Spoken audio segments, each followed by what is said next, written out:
Two Bees in a Pod, Sweeter Than Honey podcast. Today on the show, Buzz. we have a groundbreaking episode with our first female guest. She is pretty much a celebrity. She has 1.2 million followers on TikTok.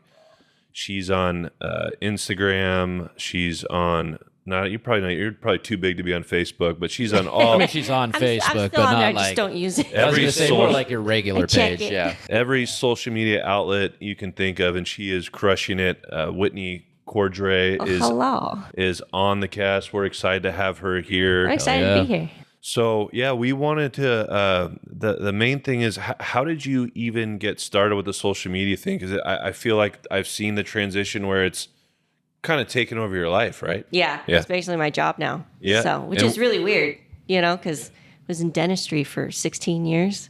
So, so that was a kind of a scary switch, but it originated from being in like the fitness field. That's where the fit comes from, the Turtle Girl Fit, my handle, because I was bodybuilding for, I don't know how many years, 4 years as a bikini competitor. And then, so I was already on social media, and then, was just posting just whatever. Of course, COVID hit, and I was like, oh, okay, well, I'll have some more time to myself, and started doing more content and that kind of stuff, and then just kind of took off from there. So I was like, oh, well, I guess this is my job now. Yeah. And what was the first video that went viral? Was it the white girl twerk or the like Snoop Dogg? You tell me all about that. Yeah, so that one was the first like viral one. The first actual video that popped off though that got me a bunch of followers on TikTok. It's so old. I don't even know if it's still on my page because they took the sound down. But I had like this gray dress on, and of course it was like a stupid TikTok dance. And I forgot what it was, but like second part of the dance, I kind of just like made it my own. I kind of made fun of it, like just kind of like the white girl twerk thing, and it blew up. And then that's when it started to be like, oh, okay, like this is fun. Like I guess I can start doing this for fun. But then once that white girl twerk one popped off, that one went like super viral. It was cool because Snoop Dogg reposted it. Shoot, why can't I think of his name? I'm drawing a blank right now. Brandon Brown. Yeah. Yeah, that. Yep, them. No, who's the drummer for? Oh, Tommy Lee. He reposted it. Yeah, and a couple other celebrities did. Like I saw like JWoww commented on it, and Channing Tatum. I was like, oh my gosh, I got like 5 minutes of fame. So that was cool. And then how do you monetize something like that? Because we're on all the platforms and we're learning about monetizing everything. How does that work with? Because Instagram you monetized, right? TikTok you monetized. What are we talking about? Just give us like a rough estimate. Like, so say something goes viral over 1 million likes on, let's say, TikTok. Yeah. What are you bringing home on something like that? Honestly, it's not that much. It's like pennies on the dollar. You only really start making money until like you have all of your videos hit over 1 million each time. Like that video, right now I think it's at like 40 million views or something like that. But you only get paid for the first month that you post it. So how many views are on there? And I think I had I can't remember, like 5 million views in the first month or something like that. And I got paid, I don't even remember because it was a couple years ago, but it was only like $300 or something like that. So not that much. So even like little videos, they generate 10 cents, 20 cents, maybe $10, $20. So, but it's really in like the brand deals that you can like get off of like viral videos and that kind of stuff. So you kind of use it as a transition to work with companies and whatnot. Have you done YouTube at all? I just got on YouTube. I created my profile, but I'm going to start doing that platform too as well, and kind of figure out what I want to do with that. So, because there's big money in that. Yes, I really want to get in YouTube. That I'm really excited for, but I got to figure out how to use it. Like every new platform, I got to figure out how to do it. Like TikTok, I don't know how to use this app. It's funny because when I first got on it, I was so frustrated and couldn't figure it out. I closed the app and I didn't use it for like a month and a half. I was like, screw this. I was just a kid app. I don't know. It made me feel old because I couldn't figure it out. Well, some you can put links in, sometimes you can't. Yeah. And because we do snippets. So we do like 30-second to a minute and a half reels. And everything we do is different. Mm-hmm. LinkedIn we do Facebook, Instagram, Threads. There's always new stuff. And some you can use the link, some you can. It's just, it gets kind of frustrating sometimes. Yeah. But Yeah, I was going to ask what kind of drew you over to TikTok? Because, like you said, you went through it. It was frustrating. And so what brought you back over to it? And why did you start to enjoy posting on TikTok? Because I was having fun watching other people's TikToks. And I've always wanted to be like in the creative space. Because even before TikTok, I wasn't really making funny videos. I was just posting pictures and that kind of stuff because it was Instagram. But then I always wanted to get in that kind of field. And even a long time ago, I tried to get on YouTube, miserably failed. And after that, I was like, man, I want to be a content creator, but I didn't know what my niche was. I couldn't figure that out. And that was like your number one thing. Think of what your niche is, then go for it. So I was like, okay. So I sat down and I was like, let me at least try and give this another try and try and figure it out. So that every like video after that would be like edited poorly and that kind of stuff. But the more you do it, like I also started gaining more like TikTok friends, and then ask them for help. Ask them their tips. So I started learning, and then it just kind of like became like second nature. Now I'm like, oh, this is easy. Before it was trying to do a transition video, I was sending them to like 6 different people. Hey, bro, like, how do you do this? I don't know how to do this, but now I've figured it out. It's just, it takes a lot of time, and it was really frustrating for me. Yeah, no, TikTok's very foreign to me still. Like, it's one of those that I haven't quite gotten yet. It's one of those things that I'm still not, I haven't posted anything. I don't really go on it much, but I do find that it really did kind of push everything forward. You know what I mean? Like it seemed to me like what TikTok did was like, hey, this Instagram live stuff's pretty cool. Snapchat kind of stuff's cool. Yeah. What if we let everyone kind of do that, but it was like longer and you can kind of do different tricks and things like that? Like all the different like dances that you see going through TikTok. Like that's one of those things that's crazy viral. Like I couldn't believe it. Everyone I knew is doing these like silly dance moves and stuff. And I'm like, what's this all about? I've seen other people do it too. But like, was that something that you wanted to kind of jump on some of those trends, or did you kind of want to set yourself apart and do your own thing? Well, and see, that's what I kind of had to do at first. Like, okay, I got to jump on the bandwagon and follow the trends to build a following, because it was like, if I tried to do my own thing, people were like, yeah, didn't really want to watch it, So I was like, okay, well, let me jump on the bandwagon. Like, okay, let's try this and do that. Started to like, basically what everyone else does on TikTok is copying people, but try and make it your own, and then once I started gaining the following after that, I'm like, okay, now I have a little bit more leeway of being more creative and doing what I wanted to do, and started branching out. Like every once in a while I'll try and do like a skit and that kind of stuff, or I'll find another, like I still do the viral sounds and that kind of stuff, but I try and make it my own if I can, but it's hard to be creative all the time. Sometimes you just copy someone else and just, like I said, make it your own. That's the thing. And what is your niche? Like you've talked about that, like what did you come up with? Like basically comedy, like, just making fun of myself or fun of trends, or, I don't know, just having fun with it is basically, but I just love comedy. I like making people laugh, and especially I like making myself laugh. So if I look at a video, I'm like, this is stupid, but it's making me giggle. I'm like, okay, maybe other people will like it, and if they don't, oh well. I gotta say, I think comedy is one of the toughest things, because what's funny to you may not be funny to someone else. And so that's one of the toughest things. Like you ever hear actors talking about it, like drama's easy. Yeah. Right? Mm-hmm. Oh, you want me to fake cry real quick? I can do that. But like, how do I make this scene funny is really hard to do.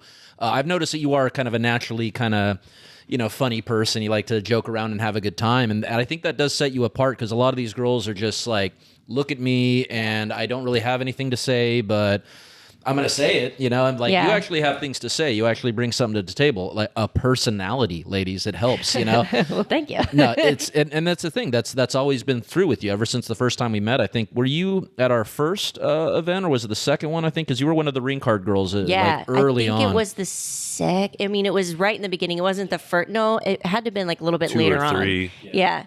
Yeah, that's what I'm saying. When we first met there, I'm like, oh, yeah, this girl's a lot of fun. She's got a lot going on with her. And I think you had the turtle backpack on then at that point. I still have it. And then, I've had it for like almost 10 years now.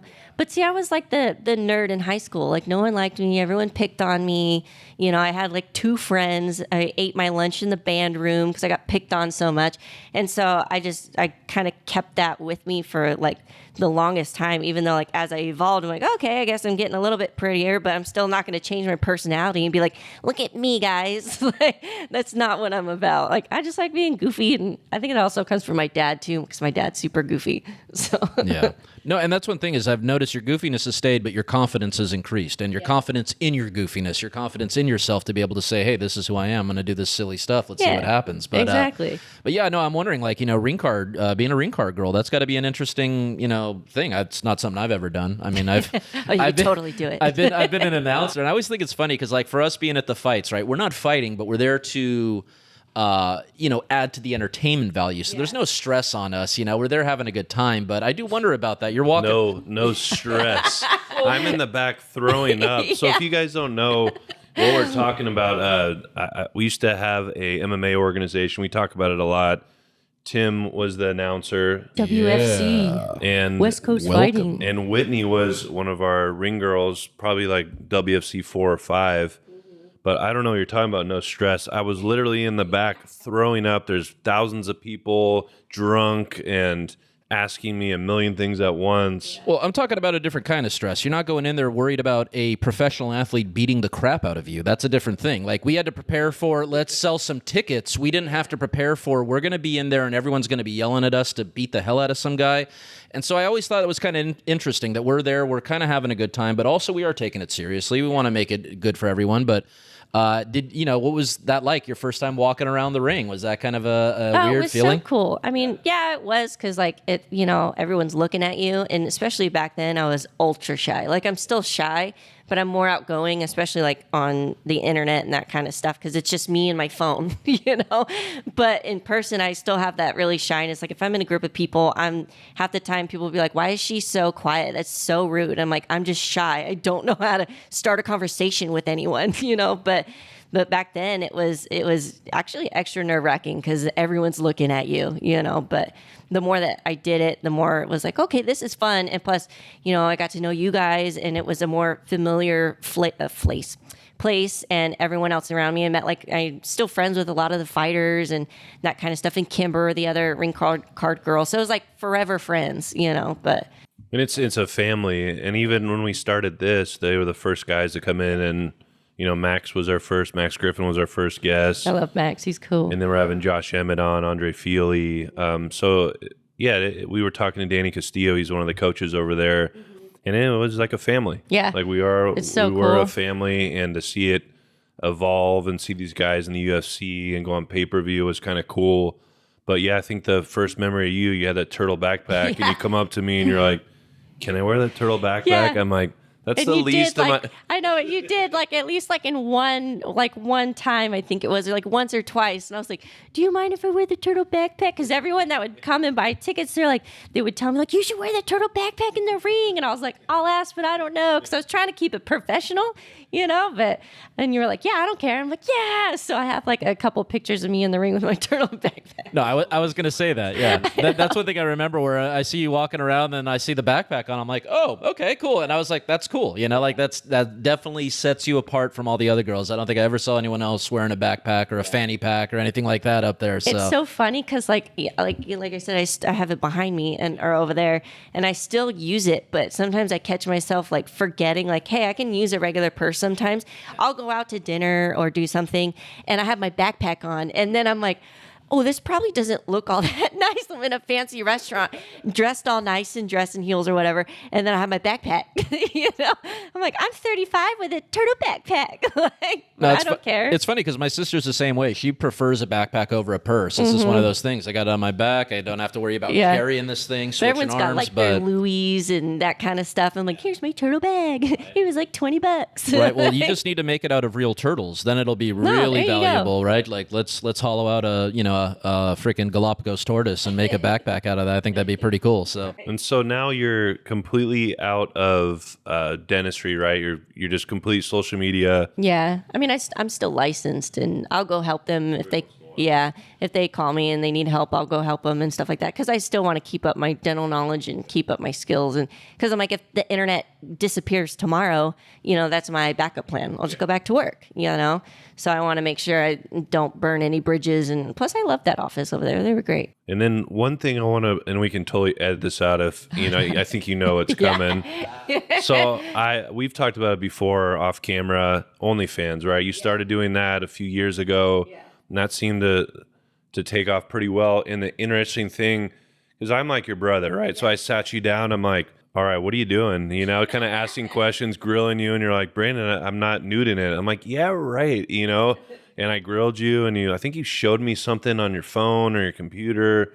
Tell us about that experience, because that seems like it's obviously blown up, and it's not as frowned upon, I guess. Yeah, you know? it's more accepted, but definitely, I mean, I still get scolded from it, and you still have the guys like, I would never date an OnlyFans girl. I'm like, that's fine I don't care. Like, I'm out here supporting my dad, so I can care what anyone thinks about me. But like back then, I mean, it was just even back then when I wasn't posting, I post a lot more now, like not the extreme, but not what I was posting back then. Yeah, even though I keep repeating myself. Sorry. I do that a lot. I think it's the ADHD. But so, when I first got on the platform, even like in the first 30 minutes, I was having my first ever panic attack. And I didn't know what a panic attack was. I used to make fun of people that would get panic attacks. I'm like, oh, you just can't breathe. You can't calm down. And I didn't understand it. That's why I would make fun of people. But then once I got my first, I thought I was having a heart attack because I was so worried about what people would think of me. I knew people around town were going to start talking about what and what. Like, even if I didn't post, like, anything that bad, it was just the fact of being on that platform. And I had the biggest panic attack ever that ended up in the hospital the next day because I legit thought I was having like a heart attack. I guess the doctors told me that people can't determine or tell the difference between a heart attack and a panic attack, because it was real pain, like in my chest, in my heart. And then I got like this really sharp shooting pain from my back to my neck to the back of my head up to the front of my head. Like my hand was numb. It was so weird, and it lasted for 24 hours. Even after it went away, my chest was like, it was sore. And so even the doctors are like, yeah, you had a panic attack. And I was like, oh, what? like you're lying. It had to have been a heart attack. They're like, no, it was a panic attack. So I was like, wow. I was like, okay. No, and they're like, well, since you've triggered it this one time, you have to be careful because you could trigger other ones. But ever since then, if I ever got like that weird, like almost like hyperventilating feeling where your heart starts to race, and just like start thinking about something else, calm myself down or whatever. But yeah, now I just learn not to care what people think. And it's allowed, like the platforms allowed me to support myself and my dad financially, and I can kind of care less what anyone else thinks about it. I don't do anything more than what a Playboy model does. So you finally went into a little nudity. Yeah, you crossed the threshold. Yeah, that's what I was saying. I don't do anything more than what a Playboy model does, but I have control of my own content, which is nice because, like say if I went to Playboy, they own you. Yeah. Like I have friends that were Playmates, and I've been to the Playboy Mansion, that kind of stuff, like back in the day, and you have no control of anything, at least this way, and have control over it, which is nice. No, that's one thing. They take your pictures and they don't have to put it in that. They can save it forever. They can put it like you become famous later. All of a sudden, boom, you're on the cover. So that's one of those things. So. Yeah, or they can sell it around the world and make millions off of you, and you don't get like 10,000. That's it, or something crazy. So you don't have to answer this, but what is the first, like the craziest request? Like, what is the craziest thing anyone's ever asked you? I'm not going to kink shame anyone, but there was one person that would always ask me to like put on a bikini and like hit myself. and I was like, no, I'm not comfortable with that. And you just knock yourself out. Yeah. But I was like, at first I was kind of like, okay, well, elaborate. Like, I'm curious. I'm not going to do it, but I'm curious. And he wanted me to full blown like slap, punch my face, my stomach, and like make the full blown, like the hurting noises, I was going to say, he wanted to see you in pain. Yeah. I was like, no. I was going to say, you could almost kind of trick them a little bit. You know what I mean? Like, you could be like, oh, here I am in the bikini, and then like get some makeup on, like look like bruises all over. Hey, you saw the other parts, right? Or I was thinking it'd be kind of cool if you could somehow get like some CGI, you know what I mean? Yeah. So you're here and you're fighting yourself kind of thing. But yeah. I'm like, now they have the new AI technology. I'm like, 1 second, let me get that up right up for you. There we go. AI battle, real wit versus fake wit. But right. No, that's what I'm wondering. Like, there are a lot of interesting things that people are into out there. So I'm not surprised that you got that. I would have thought it would have been a little bit more some other gross kind of stuff there, but I mean, I can't think of any off the top of my head. That's just the one that's always stuck in my brain. And then I see you you're all these crazy vacation. Like, I'm so jealous. You're all like Bora Bora. But that used to be you. I know. You know, it's crazy. I was like, it's cool because I'm living the life that I've always wanted, you know, because I busted my butt working all the time, you know, and I never had any freedom. So now I'm like, freedom. I was like, this is great. So that's why I'm like, okay, I'm booking this one, that one. And so, but it's technically all write-off because it's all for my content. And so do any of your clients, or I don't know, that kind of sounds kind of, what do you call them, your subscribers, or? I mean, I guess I would say subscribers. Yeah. And don't forget, as a nice segue, don't forget to subscribe to this channel you're listening to right now. Comment, better do it. But so do they pay for your vacation sometimes, right? And they're not even there. I've had one, who's amazing subscriber. Yeah, no, he's honestly like really cool. I'm friends with him now. Yeah, he's great. He's a great dude. Yeah, he's very generous, very nice, and never asked for anything in return. Just wanted to see me have a good time, and he knew I supported my dad, and you know, and he was like, I just want to do something good for someone that's doing good for someone else. And I was like, wow. Because at first I was like, no, I'm okay. You know, I'm not trying to get murdered. But it was completely like, no, you know, after we had a conversation, and I was like, oh, okay, all right, sure. Well, it's no different than if you're meeting someone on like a dating site or something like that. You don't know where they're from. I mean, you do your research, right? Your background, who's their friends, social media, stalk them. But that can happen to anyone. And I knew it was funny because I told him this afterward because I knew his full name, where he worked, his where he lived, his kids' names, all that stuff. So I gave all that information to like my friends. Like when I left for vacation, I was like, if I go missing, this is the person that murdered me. And so once I got back from the vacation, I told him, I said, you know, if something would have happened to me, you would have went down for it.